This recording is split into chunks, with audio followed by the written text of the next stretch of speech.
Hello mga friendship, i-share ko sa inyo ang napakagandang bulaklak ito. Dito lang yan sa ating bakuran. Wow!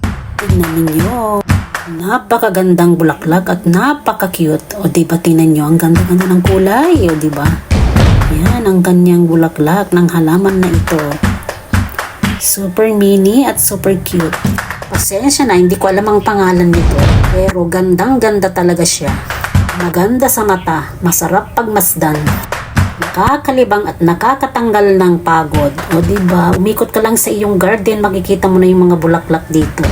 Kung di ka man bigyan ng asawa mo o boyfriend mo ng bulaklak, ay tumingin ka na lang sa iyong halaman.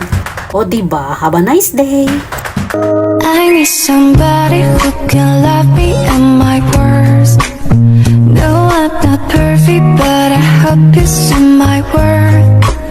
Since only you, nobody knew I'd put you first. And for you, girl, I swear I'd do the